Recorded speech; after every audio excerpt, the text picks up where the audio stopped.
नमस्कार दोस्तों, this is Abhijeet. Welcome to this channel. So आज हम बात करने वाले हैं रियल एस्टेट के इन 3 टर्म्स के बारे में कि अगर हम इन्वेस्ट करने के लिए जा रहे हैं सो कहाँ पे इन्वेस्ट करना चाहिए।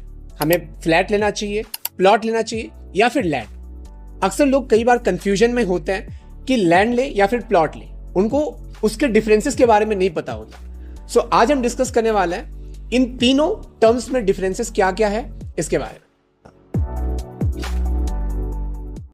सो बेसिकली अगर आप कहीं पे प्लॉट लेते तो उसमें आपको कोई भी अप्रूवल का इशू नहीं होता एंड ना ही कोई इलेक्ट्रिसिटी या फिर पानी का इशू होता है, क्योंकि आपके शहर के जो डेप्यूटी कमिश्नर है या फिर जैसे कि मैं बेंगलोर में रहता हूं तो यहाँ जो हायर अथॉरिटीज है, बीबीएमपी हो गया, बीडीओ हो गया, वो आपके शहर के हिसाब से अप्रूवल आपको मिलता है।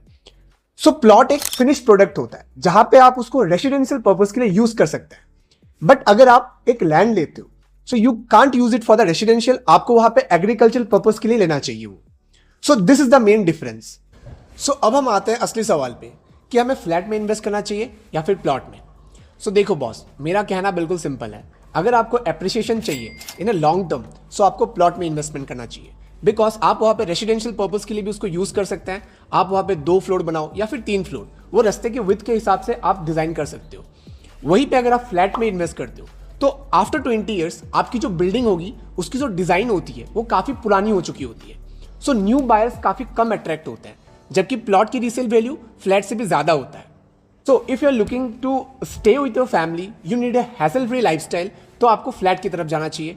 और अगर आपको लॉन्ग टर्म इन्वेस्ट करके चलना है so you need to go for plot. और सबसे रिस्की जो ऑप्शन है वो है लैंड। तो आपको क्या लगता है, आपको फ्लैट लेना चाहिए, प्लॉट लेना चाहिए या फिर लैंड?